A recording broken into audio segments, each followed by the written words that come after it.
sacred trance rite on the island of Bali. An entranced dancer on a magic bamboo horse. A passage through the fire on a mystical journey to invisible and holy places.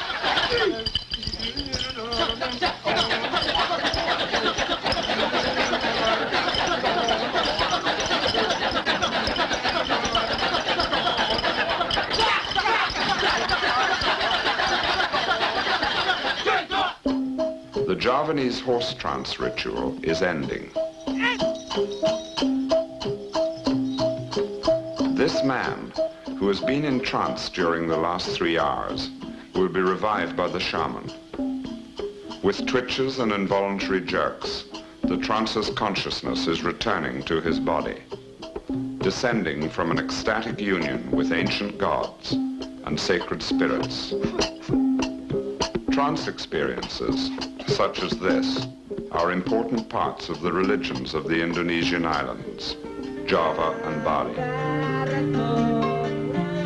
Indonesia has an ancient mystical tradition. The first Malay farmers who settled these rich rice fields of Java practiced magical forms of ancestor worship and animism.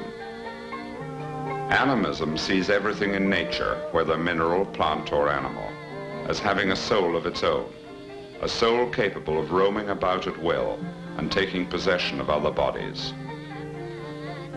The early Indonesians tried to contact these nature spirits through visionary trance rites, and these animistic practices have remained alive in many Javanese villages, blending themselves in with later religious philosophies. By the 6th century AD, new religious ideas from India spread through Indonesia. Java became the center of a sophisticated Hindu-Buddhist civilization. New gods joined the nature spirits of the old religions. Great shrines, such as the Buddhist sanctuary at Borobudur, were built to teach the symbols of new spiritual paths. The meditation techniques of India were added to the earlier Indonesian methods for opening the mind to mystical experiences. A golden age of Java flourished between the 9th and 14th centuries, an era of great artistic undertakings. But this civilization was to fall to the missionaries and warriors of a new religion. The Hindu temples and the Buddhist stupas were overrun by converts carrying the message of an Arab prophet and his belief in one supreme God.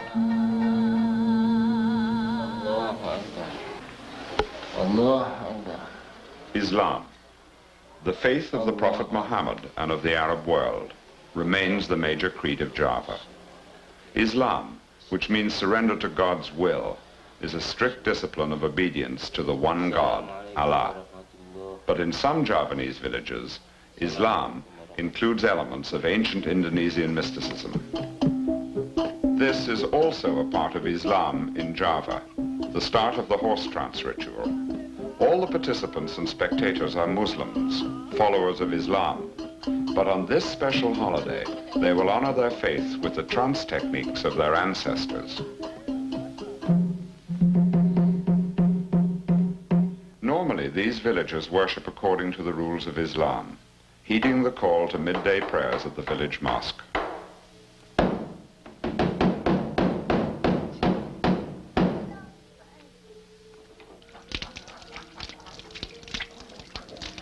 The village boys are pious. They perform the prescribed ablutions before entering the mosque.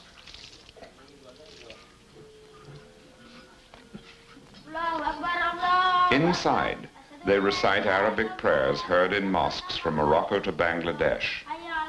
But the Sufi tradition of Islamic mysticism is also strong in this village, blending in with ancient Javanese practices. And so, in a field near the village, the horse trance ritual is enacted. It recreates a tale from local Islamic popular history, a magical episode from the 15th century conversion of Java to Islam.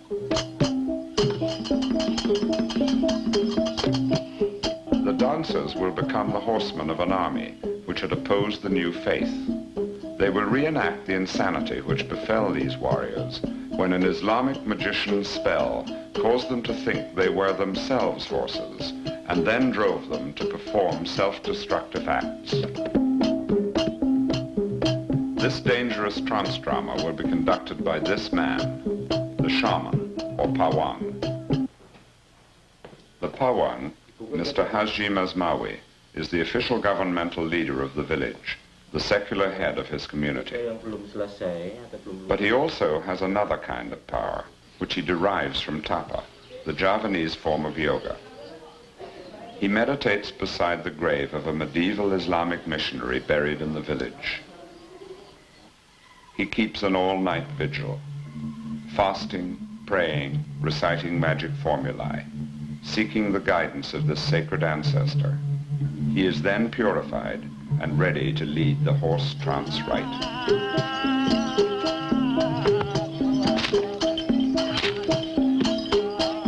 The men are dancing themselves into trance.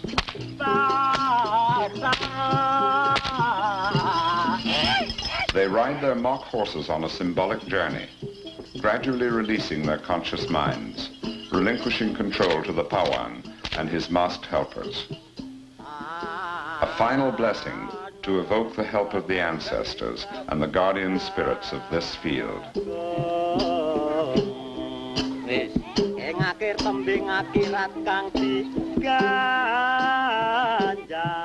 Soon, the men will begin to tremble and enter trance.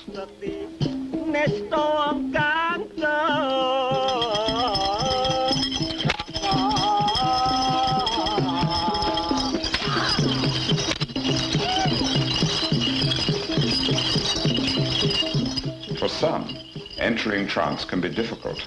The mind can slip into a blank space, and the body will collapse. But the Javanese are masters of regulating altered states of consciousness. The Pawang blows into his ears in a special way, and the man is brought to the exact level of trance required for performing this ritual. Now, each of the entranced men has been entered by the spirit of the horse, as were the rebellious ancient warriors who had defied Islam.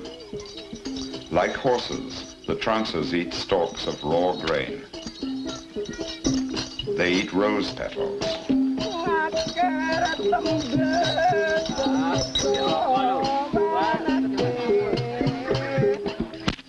And like horses, they are whipped. But, unlike horses, they will not feel the lash. Their trance makes them immune to pain. The man who was whipped is Narno, a rice farmer. To demonstrate the transforming powers of his beliefs, Narno will perform a number of seemingly irrational acts while in trance.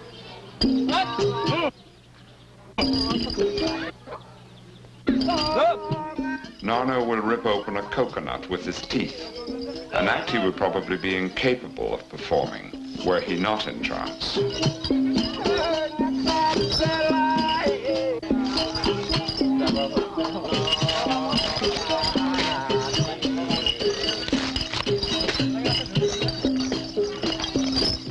Then he joins his comrades in dancing on fire. The men's feet are not burned. They are believed to be protected by their faith and by the powers of the Pawang.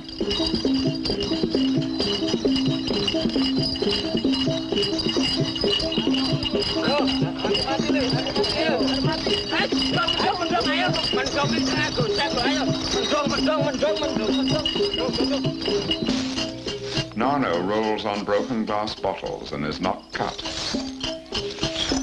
His actions depict the insanity that befalls those who defy Islam. His not being injured symbolizes the protection offered to those who embrace Islam. The message to the audience is clear.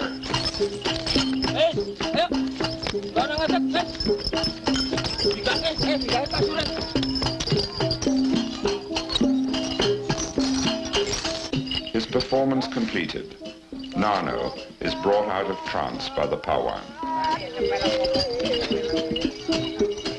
Like a powerful dream, the trance experience will leave its mark on Narno's psyche.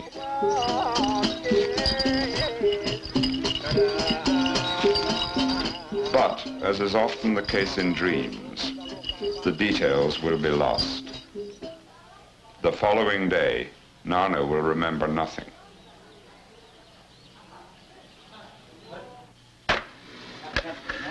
Waso is another of the villagers. He is a house builder who works with bricks and bamboo. Waso wears the little black cap popular with Indonesian followers of Islam. A devout believer, he too will offer himself to the horse trance ritual.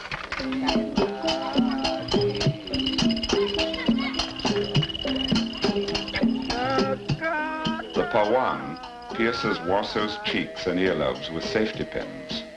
He will feel no pain, and he will not bleed.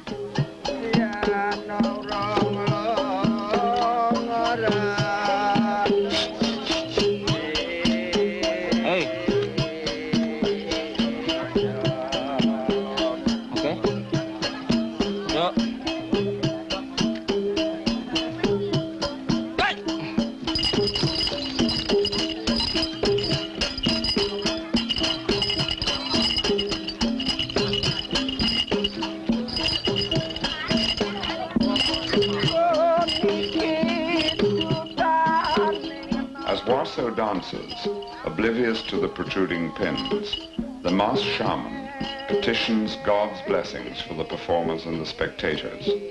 His song evokes the sounds heard and unheard, the beings seen and not seen.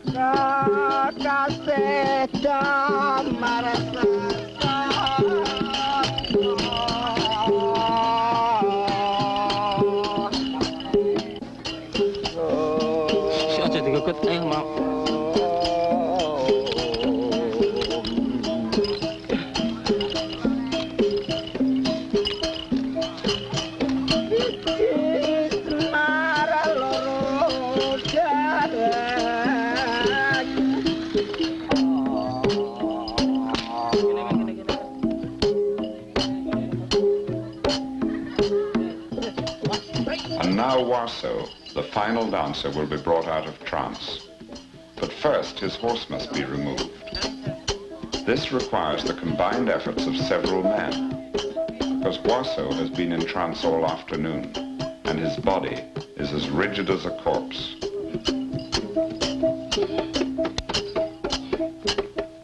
Even getting him to sit requires all of the Pawan's strength.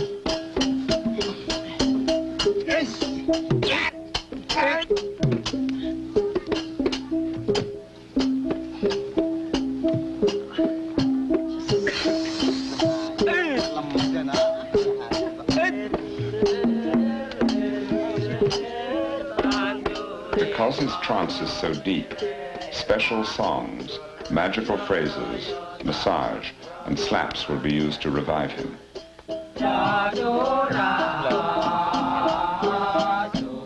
The chorus's song asks the spirit of the wind to return Waso's spirit to his body and to set free the spirit of the horse which has entered him.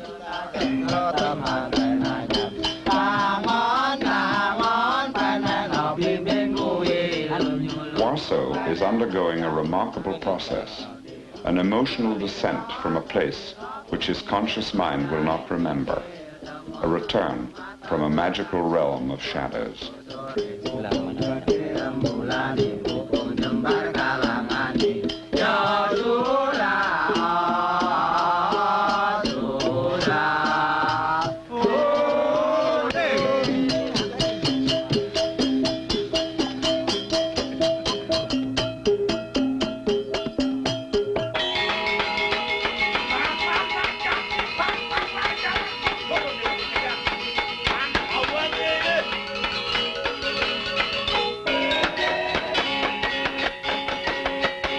These mystical themes of spirits interacting with humans permeate the arts of Indonesia. Here, in the shadow plays of Bali and Java, the invisible world of spirits is made visible. This is Wayang Kulit, the theater of shadow puppets. The puppets are manipulated behind a cloth screen by a professional narrator, or dalang.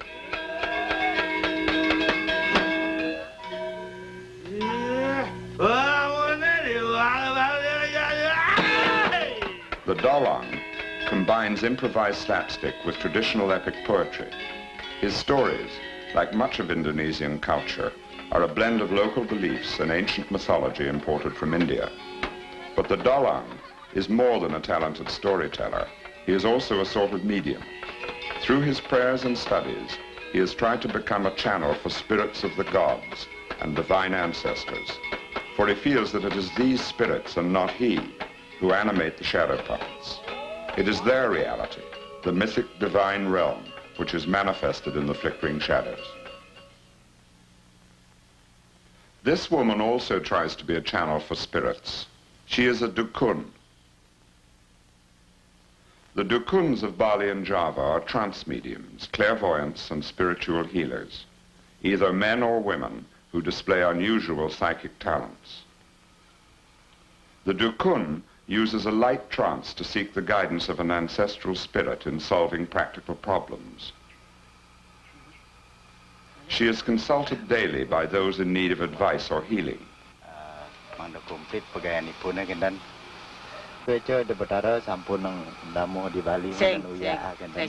When helping this young man find a cure for his mother's illness, the dukun's trance will take her beyond her rational mind to a deeper intuitive level of understanding.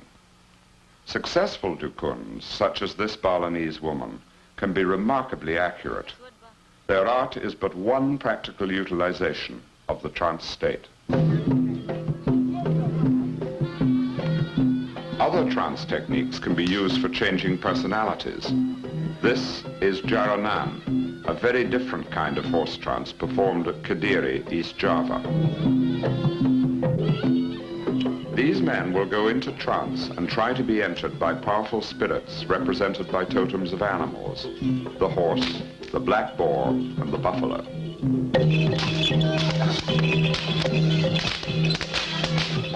One of their methods for entering trance is whipping. This isn't really so strange. In medieval Europe, Christian mystics used whipping as a means of altering their state of consciousness, as well as an act of penance.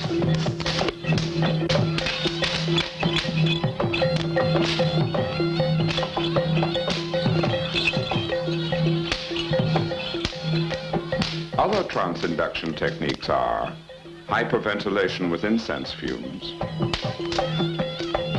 music, and dance.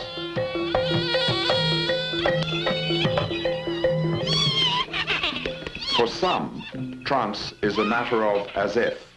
Act as if you are a horse and acquire the powers of a horse. Lick a syrup which horses enjoy, or eat flowers the way that horses would.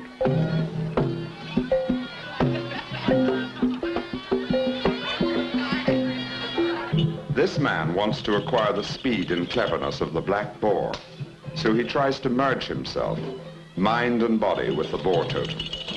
As strange as this technique may appear, it is based on the sound psychological principle of becoming one with a chosen goal. In this ritual also, coming out of the trance can be difficult.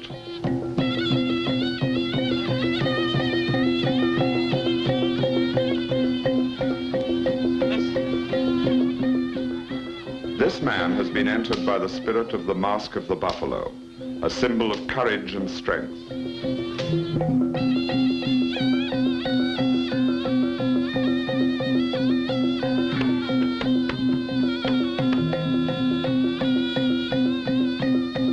A man can be possessed by the spirit of a mask,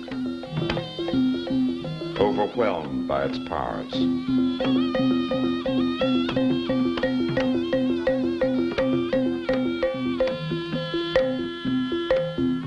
The trancer has become the spirit of the buffalo. He cannot be coaxed back into his former identity.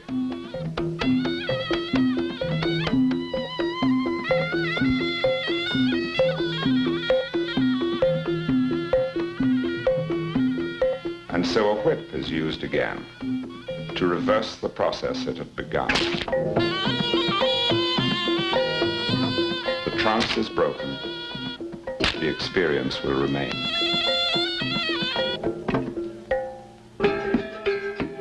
In Bali, mystical practices serve different gods. In 1478, when Java was embracing Islam, the last Hindu royal court moved to Bali. The gods, music, and rituals of that era have remained alive on Bali, a tiny island off the eastern tip of Java. The village gamelan ensemble scores the ongoing cycle of Hindu rituals in Balinese temples.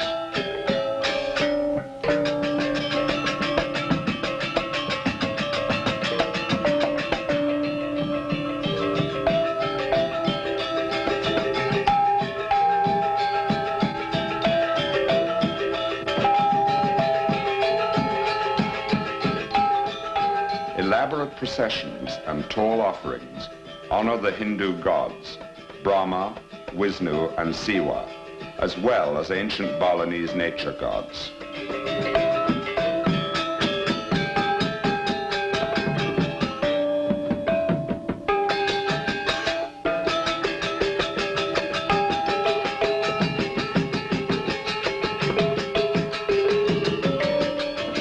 The Balinese view their gods as embodiments of natural forces, working together to create and sustain an orderly, cooperative universe. An order and a sense of cooperation the Balinese try to reflect in their own social structure. Cooperation is a part of daily life in Bali.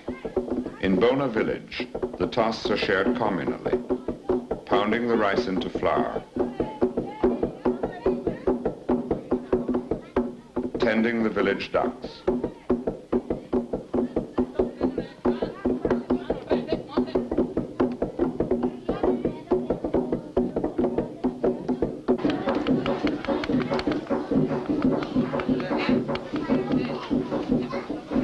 Gusti Kombiang Samba also serves the needs of this community.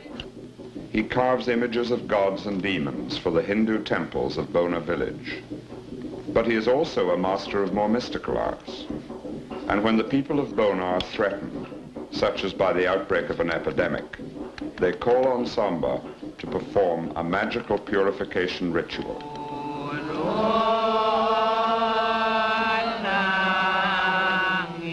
The Balinese rite of Sangyang Jarangading, the spirit of the sacred yellow horse, a ritual of exorcism. Samba meditates on a yellow bamboo horse, inhaling incense fumes. A fire is lighted in a pile of coconut husks, while the men of Bona village sing hymns and magical chants.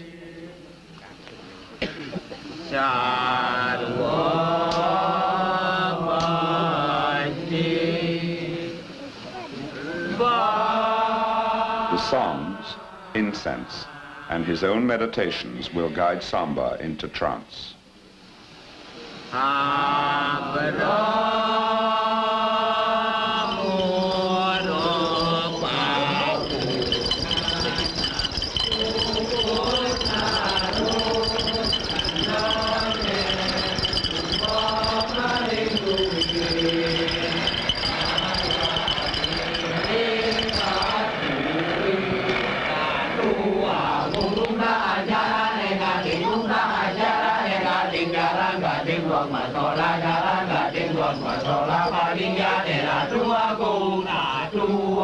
While in trance, Samba must pass several times through the glowing coconut husks, and each time the flames will be made more intense. His trance journey carries him beyond his body. He is entered by a protecting spirit, and he will not be burned.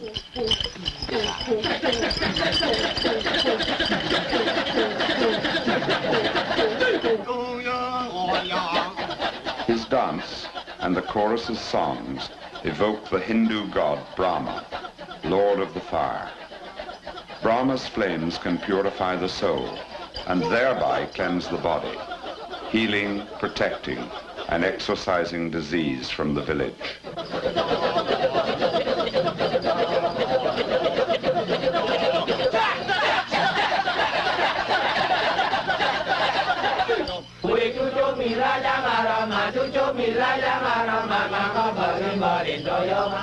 The fire is relit.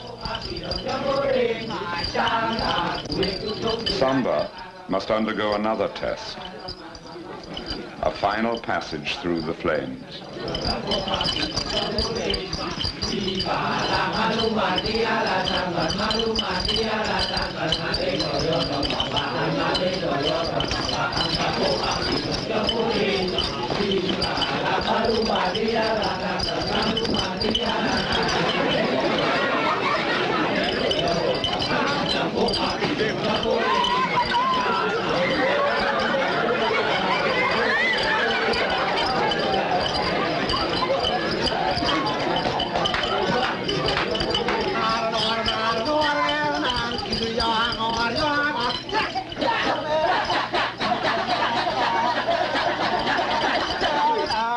Through this collective act of faith, this ritualized focusing of the will, the Sangyang rite has for centuries protected Balinese villages and reaffirmed the link between men and gods.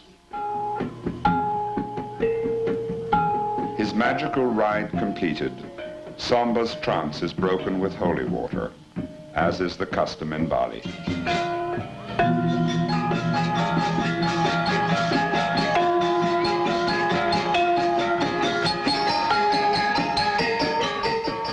Trance riders with magic horses,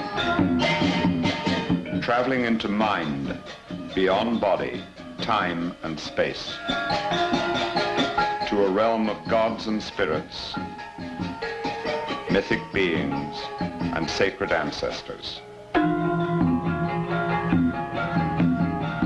to a realm of shadows, to participate in divine dramas.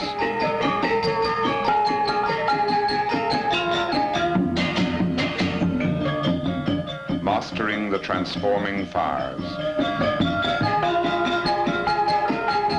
and learning the secrets of an ancient wisdom.